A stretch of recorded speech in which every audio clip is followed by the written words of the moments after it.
Hey folks, Quill18 here, and welcome to Let's Try Star Ruler 2. Now, a couple of weird things about this video. First of all, I'm posting it to both my regular Quill18 YouTube channel, as well as my Quill18 Creates channel, which is my programming one. But there's a very good reason for that. The other weird thing about this is that Star Ruler is a game, or Star Ruler 2 is a game that actually came out quite some time ago, so why do a Let's Try for it now? Well, as you can see on the front page, their main menu over here, Star Ruler 2 is now open source. The developer hadn't worked on Star Ruler in a while, and he thought, you know what, why don't I just throw up all the code on GitHub, and it's under a fairly permissive license, the MIT license, which is basically do whatever the hell you want with this kind of thing. So indeed, if you want to see how a space 4X-y kind of game is implemented, you can go and download the code of all of Star Ruler over here. This also includes all the art assets, sound files. Doesn't include the music because I think that was licensed under a different thing, but basically the entire game. In fact, it even contains all the code from the DLC that came out with it. So basically you get the entire game and the DLC for free, and you get all the source code that you can make your own modifications for. I'm really excited about this because I'm hoping, and one of the big reasons I'm making a video for this is I'm really hoping that the sort of gamer community out there, the gamer and programmer community out there, pick up on this title and really make a stupendous game out of Star Ruler 2, thanks to it being open source and people being able to make changes and really continue to develop the game. I'm hoping something like that gets kickstarted because I think it would be very, very, very exciting. And yeah, so anyone can make the changes, but I expect at some point there will be sort of the primary fork of this, the primary open source project that people will work together on. And so stay tuned. Already 75 people have forked this project and maybe starting to make some changes. Some changes have already been pushed in over here, actually, which is kind of nifty here. So the link in the doobly-doo will include the link to the sort of original sort of Steam game, which is still up and available. And if you want to, support the developer, you can still pick it up on Steam or GOG. It'll also have a link to the GitHub repository over here. Now, I believe currently you would have to download this and compile it yourself using, Visual C++ or something like Visual Studio over here to just get it built over there. There's some instructions over here. You can see here the difference between the commercial version. For example, it's not going to have the Steamworks API. So in the Steam version of the game, you can share your ship designs and things like that through the sort of Steam workshops. That's not going to be a thing in here, but you're going to get a lot more flexibility that you didn't get out of the main game once people start making some changes over here. So that's very exciting. Okay. So what's Star Ruler 2 like? I did do a video ages ago for the original Star Ruler, and Star Ruler 2 really follows in the same footsteps of being a very interesting... I just realized my sound is off. There we go. Did I mute the game? Or maybe there's just no music. There might not just be any music until you get into the game. Okay, that might be fine. It is a 4X space game, although it is not turn-based or tile-based. It is more open. It'll be a little more reminiscent of something like Stellaris in terms of it's a pausable, fast-forwardable, real-time game with no grid or anything like that. Although this did come out before Stellaris. Certainly the original did. I think even Star Ruler 2 did as well. But it plays very much like a 4X game as opposed to a giant grand strategy game. There are built into the game, again, I don't have the expansion here, so in the base game there are 7 pre-made races for you. You can also build your own customized race over here. Portraits and personalities and all kinds of different FTL types, point-based system for some of these things. So yeah, this is interesting here because you can have a race that actually has no ability to go FTL. They can only go sublight. It takes them a long time to get from system to system because you have more points to spend on stuff. Very cool that you can tune this all up. Oh, the screen changed when I hit customize race. That's what it was. So yeah, we've got these over here. I'll play as the Terrakin. They're relatively more baseline, I would say. Hyperdrives, terrestrial, fairly easy to understand. But there's some really bizarre alternate settings. A lot of variation in how these races play, which is kind of nice. So if you go into Terrakin here, we can set up our galaxy. Sure, 3 people, normal difficulty to start off. It's going to be fine. We can choose our map type. Yeah, we'll go with a spiral galaxy. And again, still though, you can tune things quite a lot of how you want it and a variety of different game options. Let's go ahead into the game and we'll actually see how things are different. I'm still not getting any sound. What the heck's going on here? No, not IRC chat, although it's really interesting that there is an integrated IRC chat in here. Audio? Oh. All right, we're fine. So here is how it looks inside of the game. You can zoom well out, you can zoom well in and see some details. Here is our fleet. And indeed, you don't do ship by ship stuff, you do fleet by fleet. So each of your fleets has a sort of your primary flagship for that fleet. In this case is a heavy carrier. And then we've got your various support ships here. We've got some beam ships. They're not all going to be beam ships, I'm pretty sure. Missile boats over here. I can actually double click on the fleet here and see what it's got. It's got 50 missile boats, 90 gunships, 10 heavy gunships in here. Excellent stuff. Now, one of the neat things about this is that your ships in Star Ruler 1 and 2, the ability to design them is completely unlike anything else in the game. So if we go to designs here, you can see the built-in designs that are available from the start. You can also create your own, and you can import designs. I think this will link to the Steam Workshop if you're playing on the Steam version over here. The thing with these, like if we take a look at the heavy carrier, right? You design your ships using like a completely free-form system. So let's say we decided that this ship should have more guns, right? Because we've got some turrets here. We can change the facing of the turrets as well to cover different angles. So we got missile launchers here and here. This is a laser and another laser, and then we've got our engines. Let's say we want to add in a railgun battery. We could totally do that, right? We could just plop it down there, and then we can keep adding more cubes to it. Now there are certain limits, you know, interior space used and whatnot. That's okay. Like we can work with these different limits, but you can sort of tune your systems. And the thing is, the more space you allocate to a particular system, can I just expand this one? Yeah, there we go. The more space you add to a certain system, the more powerful it gets overall. But it scales organically to do this. In fact, you can even scale the size of your ship in a way that you might not expect. So for example, this is a size 96 ship. I could make it a size 960 ship over here. We don't have enough power. We're just shy on power. Might be a bit of a rounding error. Let's trim a little bit of its weapons. There we go, over here. So now this is a ship that's 10 times larger. Everything just scales according to that, and you have massive amount of flexibility in terms of how you design your ships, both in terms of this sort of tile-based construction thing, but also the scaling of things. You've also got different behaviors you can assign to things over here, which is kind of cool. Your combat class, and in the previous version of the game, you could also tune the AI behavior. Paint tool, move tool, eyedropper, replace, undo changes, generate a completely random design for the ship type. How cool is that? There we go, the full model of the ship over there, so you can sort of make it make sense. Position matters. These are armor plates over here, so when you take damage, you do get damage from certain angles, so you want to position your armor in a sensible way to sort of protect your important systems. You've got extra customized equipment. You can unlock modifiers so that you can have like an armored cannon, like, you know, so this is reinforced with extra bulkheads and things like that, so it doesn't take damage.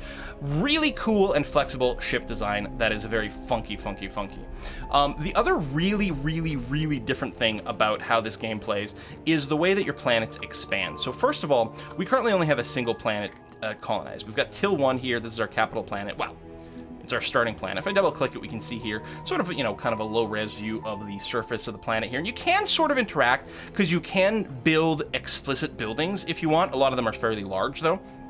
So that might be a little tricksy to put down, but the planet will actually grow on its own as well. There's this, I was just trying to release that. I wonder if it was like a right click. No, I don't want to build a ship right now. Go away. There's this pressure capacity over here, which sort of influences how the planet grows, and you can get it to grow, you know, to make more money, more production, more science, all these different types of things. So there's a bunch of ways to do that. Your balance population basically encompasses how much pressure you can have. I think the name pressure is a little bit wonky for this. I sort of understand what they're going for, but I think there's probably could have been a better terminology for the planet. So yeah, we can build ships, and that includes like, so this would build a new flagship that you would then go and add. You would add a support ship, support thing to. Like for example, I can't actually just build heavy gunships and beam ships. We'd have to say start with another heavy carrier, and then say okay, and I want you to have, let's say 20 gunships and 10 missile boats attached to you, and it's going to build all of these at the same time. Over here, really, you're building giant fleets is what you're really working on doing over here. So, but the big thing of the planet is how do you improve the size of the planet? How do you increase the population cap? So right now it's a 3. How do you utilize more stuff? Well, right now this is a level 1 planet.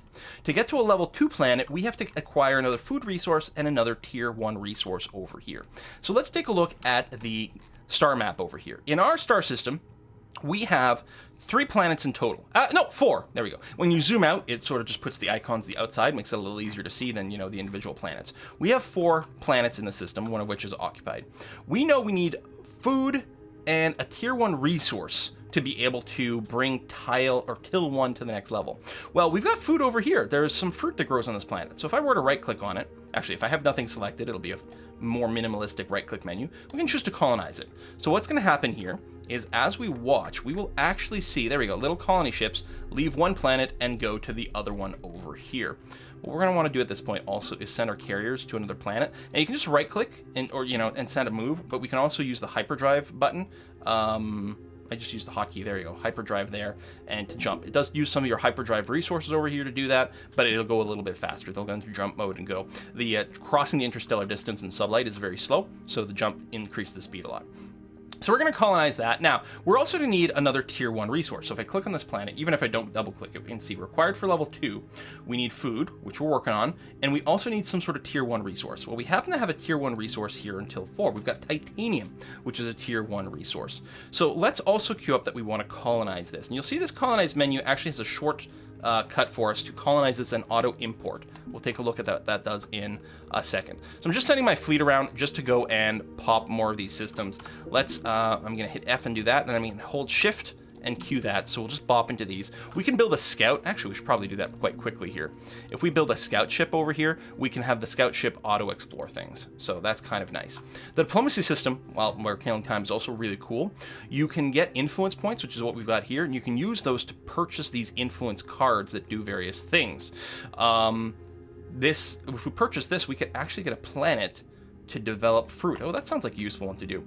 And this is sort of this is a queue where things move. There you go, you just saw it there. They move from right to left, and things eventually expire and fall off.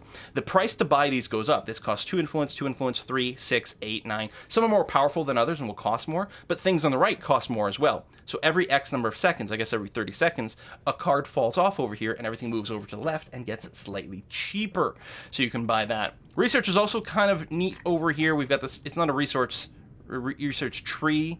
I don't know, it sort of goes out in every direction. We might want to say queue up the business thing. We'll queue up the research here. And it actually won't research until we've got 500 points accrued, at which point it'll be sort of purchased. And then a certain amount of time will still have to go by before it actually unlocks. But we've got that. We get notes about diplomacy coming in as things change. We did just build a scout over here. So I'm going to tell it to auto-explore using FTL. I could also tell it to just auto-explore just at sublight, but we'll have it use its FTL resources to do that. This carrier is done here. We'll get you to bop over there as well. Okay. So we have gone now and colonized this food planet as well as this titanium planet. Now, the food right now is just sitting here. We actually have a note that this is unused resources. We can also look at our planet screen over here, and we can see our 3 planets. You're going to say, why? What is the point of this view here? It'll make sense in just a second. This planet needs food. We can import the food from till 2 to till 1 by just doing a click and drag. So now we're exporting from here to there. If we click on the planet, we can see it is now getting food. So the ones with the circle over here have these resources. These are natively growing on our capital, and it's importing in this food. We still need a level 1 resource. So we've got this titanium, and we can click and drag this. But it says, you see how it says Q export of titanium? That's because this planet can't actually produce the titanium yet. This planet needs to be brought up to level 1 before it can produce. When you colonize a planet, it's just a level 0 planet, which some resources on planets, for example, the food over here, food is a level 0 resource. A level 0 planet, like till 2 over here, will produce food perfectly fine. However, titanium, and you can see by the little 1 over here, is a tier 1 resource, and you only unlock this when you get a level 1 planet. So we have to get this planet to level 1, which means it needs water and food, and we can see that here over as well. So we need to get some water, so we can colonize, say, till 3 over here, and we can pre-queue, hey, when this planet is colonized, send your water to till 4, but we also are going to need some more food. So we'll have to go and look at another planet and find some food. We got some meat over here. So I can go ahead and say colonize that as well. And when you're done colonizing, I'm going to ask for you to send your food over here. Now, that can seem a little tedious to keep doing that. There is actually a shortcut, but you can right click on a planet and tell it to auto import to basically the next level. If we do this, what it's going to do, it's going to queue up and say, hey, listen, I need these things. The second a planet gets colonized that provides this good, please send it to me. I want this. We can do the same thing here. We want to get our capital to level 2 just because it's our capital, and our capital, or that's not our planet. Where's it? Oh no, that's it, right over here. We want to get our planet to level 2. We don't need it to unlock a resource, but heck, we want a bigger capital, so why not? So I can do the same thing. I can say auto import to level 2 over here, so that as we unlock more resources, we'll have that. And we get a few more markers over here. We can see here we've got notes. These are pending auto imports. These are things we don't have yet, although we're about to get water over here, which is going to be good. We also have a note here. This is disabled resources. We are not producing titanium from this planet because there's something missing. These are currently queued colonizations or partial colonizations. This is our fleet. We have a fleet in combat. Oh, our scout dropped in on some remnants over here. We can try to protect that. And over here we have available artifacts, which are random things we find in space, not asteroids. If we click, will it show us one? Yeah, there we go. So we've got an espionage probe over here. Actually, 2 espionage probes. That's very interesting. Skip drive. Oh, a comet. Comets are quite nice over here. So if we were to spend 500 energy, that's not money, that's energy. We could sort of exploit. You'd take advantage of the comet, and what it was to do, this would provide water for a planet.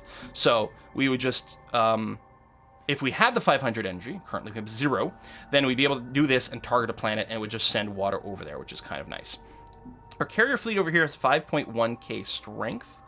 So where was that, where's that enemy fleet? I don't remember. Was it over here? I think so. But we can actually send this fleet also to go and scan these anomalies, these debris fields, and see what we can get. So we're still looking to colonize some planets. We're waiting for some stuff to come in here. That's going to be okay. We can increase the speed. Money is interesting in this game. You don't actually have money that accrues. Instead, you have a budget for every cycle. I think the cycles are 3 minutes. And if you exceed it, you start to borrow money against the next budget cycle. But you do that at a penalty. It's like twice as expensive to do that. Any excess money you have left over doesn't remain. It goes away. But you can choose where this excess money goes. So for every 350k of unspent budget, you can get a boost. So for example, by default, it's set to provide welfare, which gives us more influence, which is this diplomatic resource that we can use to purchase cards. So we can keep looking at the diplomatic thing. Hey, annex system. If we had 6 influence, we can go and purchase this card, which allows us to start a vote to attempt to annex a system. We'll leave it there. Naming a system is pretty good. We actually have some of these cards. I can name my flagship, for example. It does cost me influence to use this, but it will increase the effectiveness of this fleet by 10% over here. So let's activate this. We're going to name our flagship, if we can remember where it is, right over here, this heavy carrier. Done. So it is a name. I could have named it something different. We can also name a planet here. It takes 6 influence to do it, which I don't have, so I can't use this right now. Can I? So we can name our planet Brussels. I think it would let me do that, but it can increase the max population and whatnot. Our capital planet is this one here. Yeah, see, it needs 6 influence. I was pretty sure we wouldn't be able to do that. Fine, fair enough. You got that. Community page is kind of handy. It gives you access built into the wiki over here. Feature designs that you can grab from the Steam Workshop. You can see the sizes: 10,000, 150, 666, and all kinds of different looks that people are working on that are optimized for different things, which is kind of cool that all this exists. So I think, I've highlighted most of this stuff over here. We haven't actually run into anyone, which I guess is fine. I like to add to the outliner over here my military flagships and my civilian flagships so I can keep track of them. So we've got a flagship over here. Oh, it's currently investigating this this debris field, so that's fine. And then our scout over here is still just doing scouting. Oh, we actually found someone over here. Interesting. We might want to actually encourage the scout to come closer to home. I think I'm going to manually FTL him over here, actually, so we can keep doing that. I found the systems near the center tend to have more powerful high-tier resource, but the ones near the edge tend to have a lot of the food and water, and they're just as important. We actually found a planet here, NEM5, that's got a tier 2 resource called Jewelry. Tier 2 resources are needed for leveling up your planets even higher up, right? If we take a look at our capital again, you can see to get to level 2, we need another tier 1 recipe, or we already know that. Food and tier 1 resource. Level 3 needs food, another tier 1 resource, and a tier 2. For level 4, now tier 2 is as high as it gets, but you need more and more and more and more. And this doesn't count the stuff from before either, so it really does start to add up. But as you blink all these, you can get to your planet, look over here, and you see it builds this tree. Right, so Till 4, which is our titanium planet, is getting water and food from here, and it's sending its titanium up the tree to Till 1.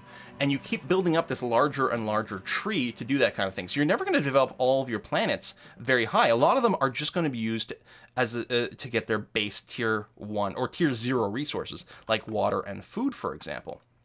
I know we're going to need more food. This is what? This is still pending auto imports, so we need more water and we need a tier 1 resource.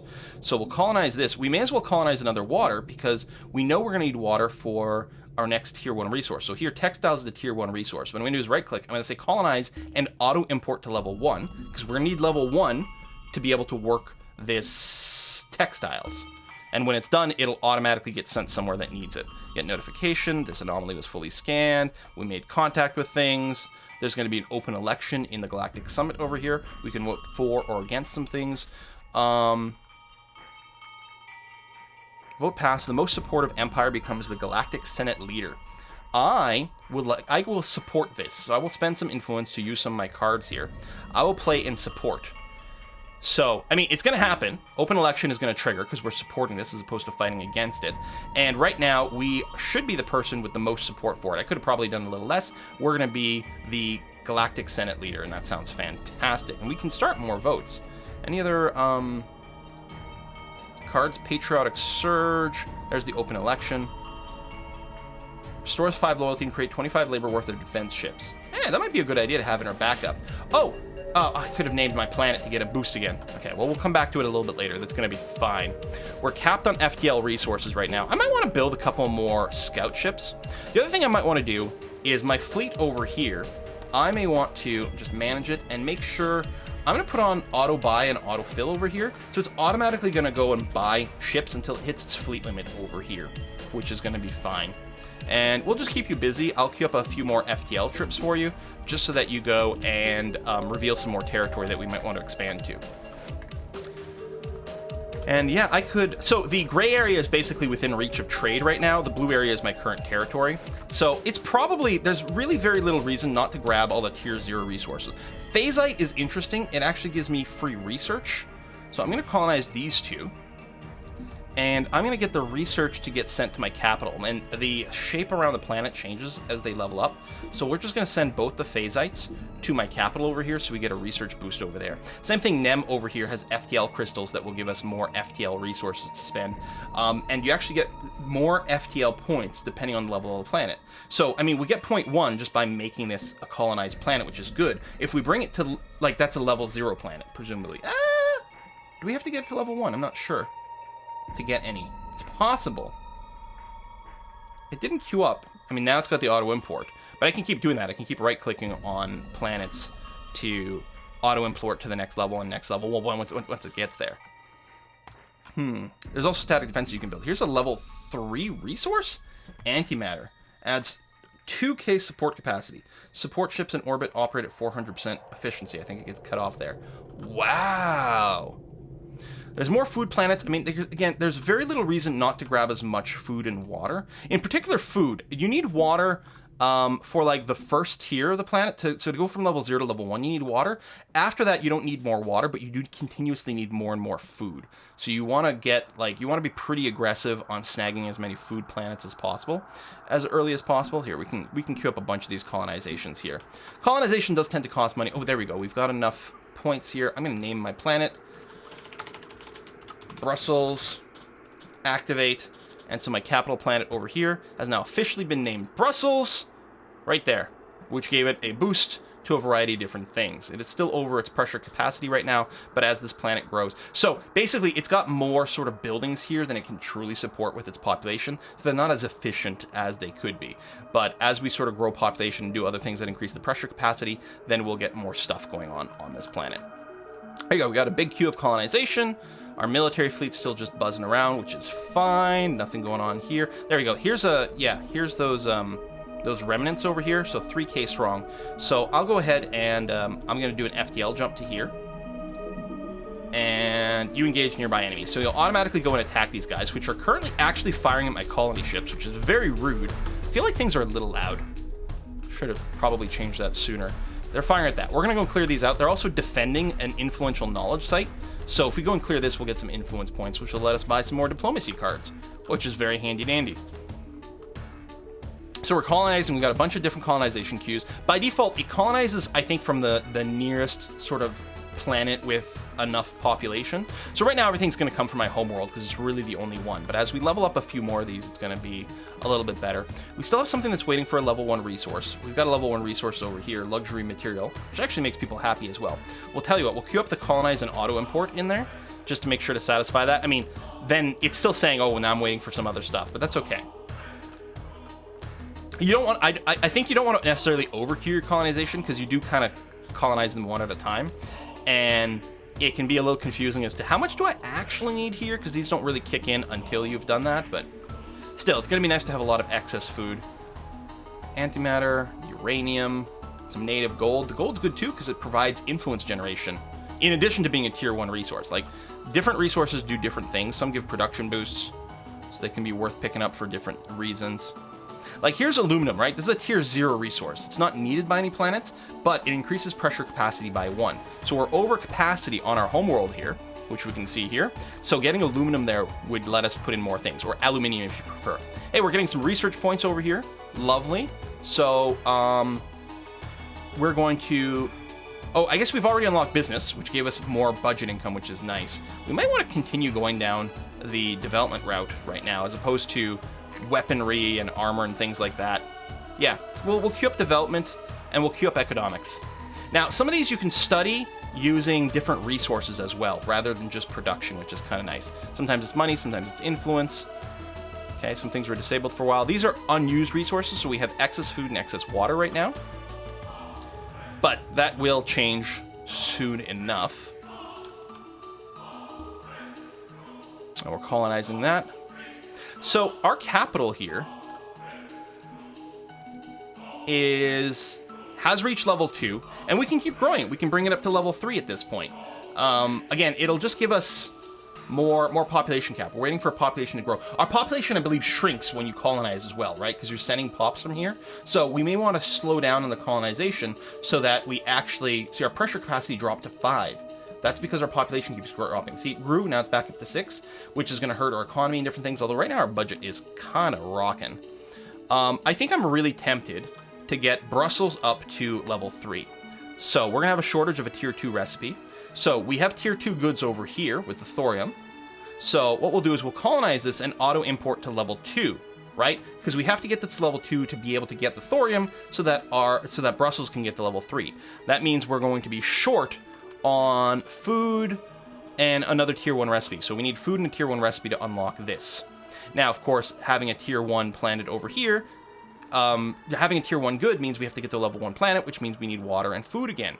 So it keeps requiring these things. I think we're good on water, but we're still short on the 3 food right now. We're short on the tier 2 resource, but we're going to get it at some point. So mostly we just need 3 more food planets. So that's a food planet. You can tell there's a little wheat symbol or something. Colonize you and colonize you over here. There we go. When we get those 3 planets, that'll be sufficient amounts of food to get those things going on over there, and we can keep going from that. I don't know. These guys are probably expanding beyond this, but we can't see it is all. I think what I'm going to do, grab Brussels. Let's get a couple more scouts out here. And get that going on. I mean, we might want more military. You can see their pressure cap is improving here, which is good as the population keeps going up. Now, if we got a few more planets that were developed beyond level 0, like these are going to have population, right? As Zia grows in a higher level so that we can actually exploit its thorium here, it will have enough room for population and we can start colonizing from there as well. So they'll split some of the load of colonization as you get more populated planets, which is awfully nice. So this resource is disabled, right? Because we don't actually have the high enough level. It's just reminding us, hey, you colonize this planet, but you're not getting anything out of it yet. So what the hell, man? It's like, yeah, I know. I'm working on it. We're going to get the same warning here. Zia is going to be colonized in a second, but again, we're not actually getting to take advantage of, what is this resource? Explosives. Ooh, neat. It also provides free support ships of the consuming planet. Nice. So the planet consumes explosives, we'll get free defensive ships. Handy dandy. So, but yeah, so we're short food and we're colonizing 3 food planets right over here. And when that happens, then this planet will go. We will have to wait until the planet grows to a certain population to actually give us the resource, but that should happen fairly quickly. Take a look at Brussels over here. Oh, I guess you can't double click from that list. Population is growing. The pressure is still a little bit rough, but it's there. Now, again, you can manually build buildings. So if I wanted more research, I could build, say, a research complex over here. It does count as, it generates one research per second or whatever, per tick. But it also adds one research pressure. So it hurts our cap. Basically, it'll bring us up to 19 over here, 19 to 14. So Brussels really does need to grow for this to, to get maximum usefulness out of all of its buildings. So there we go. Everything is good. We're just waiting for the tier 2 resource over here. This planet does have everything. It's level 2, but it needs, requirement for level 1. It needs a population 2+. So it now has a population cap of 8 because we've basically unlocked everything up to level 2, but it's not truly level 2. See, it's about to hit level 1 because its population is about to hit level, there we go, 2 billion. There we go. This is officially a level 1 planet now. So it's been unlocked, and now level 1 is underlined that we're actually good there. We get the happiness because it's something that we're supporting. All Empire resources already produced on this planet gain 1 extra production. So we're actually going to get 2 copies of thorium out of this. That's very handy. So yeah, just got to wait for the population to grow, and then we'll hit the next level. So we're not colonizing anything right now. We may want to. And what we might want to do is keep thinking like, yeah, I want Brussels to continue to grow to the best because it's awesome. So what do we need for the next level after this, right? We're working on level 3. We're going to need more food, more level 1 resources, more level 2 resources, all of which are going to need more food and water and things like that. So let's start by, we're going to colonize these food planets first. And some water and some more food. Everything around the IMAX system, that's going to be handy. We've got some gems over here. Consuming planet becomes happy. So we'll colonize this, and I'm going to just ship the gems to Brussels over here, because it's not going to be auto-imported by anything. Natural gas and some glass over here. Natural gas provides energy, and the glass provides money. We don't have anything producing energy right now, so tell you what, I will colonize an auto import to level 1 over here. It'll give us another level 1 resource. So we're finding stuff. Oh, great, we built these scouts. We can tell these guys to go and auto-explore. There we go. We made contact with people. So yeah, that's the thing we haven't looked at, is like contacting. These guys are all, wow, we don't have as many victory points as them. And we can propose some treaties and things with them if we want. All kinds of stuff. We'll just leave it off for now. That's going to be okay. I think that's a pretty decent look at the game. Ooh, they're moving in over here. Space that we may be interested in. They got a tier 3 resource planet over there. I guess we had seen it. We might want to go and claim, say, this. Just so that we gain access to Banner, which gives us higher support capacity so we can have more ships. Oh, we have a ton of science that we're not taking advantage of. All right, we're finding some scary neighbors. Let's go ahead and do this. Armor, material science gives us what? Ship systems, health is good. More armoring, more reinforcements. Where we go? Let's go up to neutronium armor. So Q and Q over here. So now that we've unlocked some more text, what we might want to do is go into one of these ship designs. So we've got, say, for example, oh, we actually, yeah, we paid the money, but we still have to wait for things to unlock. Let me come back to this in a scooch. If we had energy, we'd be able to activate a large variety of these artifacts, but we don't have energy right now. We're getting a trickle in finally, though, so that much is okay. These planets are being colonized. We've got a bit of a shortage of resources, but we do still have, well, I don't know, maybe we need more colonization going on. More water. We don't have any food over here. There's more food here and here. And let's get the water as well. We'll claim this whole system. We'll get another tier 1 resource, which is going to be nice. We're over here. We've got iron, which gives us more production. I don't know if it's as important to claim this system right away, although it does lead to more food over here, which is always beneficial. I mean, it's tier 0. We don't have to send anything to this iron planet, so let's grab it, and we'll send the iron over to... That's not our capital, but it's another higher tier planet, so that's okay. There's our planet over here. Brussels. Excellent. We are not using tier 3 resources right now because we're short on things. That's okay. You are still over pressure. You do have a population cap of 19 now because we grew you, which is going to be great. Although you keep having more and more pressure from things, but that's all fine. Here, let's go ahead. We'll build up the research complex. We'll get you down there. That's fine. We've got a bunch of other things we can build here. Reduce costs on different things. Space elevators, metropolises, museums. Like, I don't even know what all the buildings do here. I haven't really played the game extensively. I think it's a very cool set of choices, the way they decide to make things work. And I'm eager to look at it more, especially now that it's going to be in the hands of the open source community who might do all sorts of awesome things with it. And yeah, I think we are going to go and colonize over here just to sort of claim this end of space before someone else beats us to it. These are our systems, damn it. So we got more votes going on and things, and we might want to get influence in some of those. But I think what we're going to do is we're just going to wrap things up over here. That's going to be fine. You are not at your count. You may not be in a system that can build the support ships, so tell you what, just go ahead and FTL over here. Although I'm burning my FTL resources maybe a little quicker than I should. Get over here. Yeah, you're actually missing some ships. You see the minus here? They'd actually taken some damage. Oh, I never did go and pop this. Ow, poop. We'll get you to do that and then come back over here. And yeah, when you're a system that can build stuff, I think with those checkboxes all set up, they will go ahead and reinforce automatically for us. And we might want to build another fleet as well. We've got tons of money. We can certainly support another one. Let's take a look at our designs real quick. Oh, did I close the design tab? Oh. So let's say we want to build one of these battleships. There you go. Now we have modifiers, so I can put bulkheads on system to make it a lot tougher. So for example, our engine here might be slightly exposed. Oh, can I not do it on you?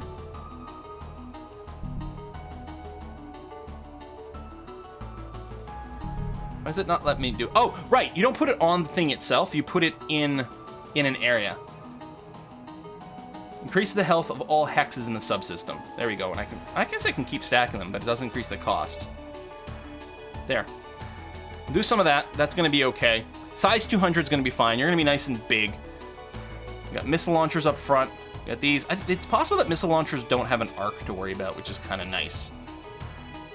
All right, we'll save the design. And yeah, we'll go back over here and we'll say we want a battleship in the queue. And yeah, we're going to get you set up with a couple of racks of those, a couple of racks of these, a couple of racks of these. And some of those. So sort of a balanced kind of thing. And then once you're out, we'll build you up. So labor here determines how quickly you can build things. Media center that gets influence, base. I mean, there's so many things over here. Power generators. Excellent stuff. What do we have here? Research complex has been built. Lovely. Yeah, you did get strengthened up over here. Also, you did go and pop that building, which is excellent. Yeah. We're 412 of 483 over here. You still have a few more things in the queue. Again, when you're in a system where things can get built. So that's going to be good. You are still waiting on resources. We have stuff. You need a level 1 and a level 2. Is this unused? So basically, we just need a level 2 somewhere. And apparently we don't have one. Yeah, there we go. Pending auto import is a level 2. Can we expand anywhere that's got one? I might want to pause real quick. Oh, someone else went and snagged that system. Oh, here's a level 2 resource. So colonize and auto import, which will require, again, more food, more everything. Snagging more of these systems might be super important here. Food. We'll get another low-level resource. What is this thing? Increases acceleration of ships leaving the planet. Okay, well, we'll just send you to this planet. I guess that's going to be fine. And we'll snag this water. Oh, that's within the territory, but we might be able to fight it a little. Here, we'll queue that up as well. That's going to be okay. So obviously, again, that's going to drop our population from different planets. Here, we'll go at times 10 speed and see it go quickly. And yeah, there you go. You can see colonization is happening from these planets as well because we had enough excess population to do that. In fact, it looks like stuff is streaming out of Brussels two at a time here because we can actually do both simultaneously, which is nice to see. Reactor core there. Yeah, there's all sorts of orbitals you can build. This looks like contested space to me. Look at this. Huh? I think we're contesting the space. Yeah, we both are occupying these planets. Tell you what, we'll just go and bulk colonize as much as we can over here and get it going. So we still have some disabled stuff in it. I don't know if this is the right way to play it. You're waiting for some water. That'll get some water going on. We can get some aluminum over here and get you going to, say, Brussels. That's going to be fine. There we go. We can colonize the space over here. Get some more food, water, food, because this is critical. But we're hitting that point where war is going to be required. So you can see it's not a really big map, right? We've played for well, actual gameplay probably about 30 minutes worth out of here, and the galaxy's basically all been claimed, although far from being fully developed. And there's tons of tech left to do, and tons of building around planets to do, and development of ships and designs that way. Oh, these are remnants, but you can build orbitals as well. We didn't really look at, but if we look at Brussels and orbital over here, we could build the defense platform, and you can build it anywhere. So saying these contested systems here, we could drop one, say, I don't know, right in here. Boom, defense platform. Ooh, some people are building dry docks. They've got ships over here. We could move our own. We've got a pair of fleets, actually. We can move both our military fleets over here. Or same thing, I'll put on the auto buy and everything, and we'll get them in here to muscle these guys. But there you go. Anyway, this game is now open source. And so you can check the links down below. If you're a programmer, hopefully you'll get involved in helping to expand and build this game. I think it's got a lot of really cool and unique features that are fun to play with. And I'm eager to see what the community will do. See you next time, folks. Bye-bye.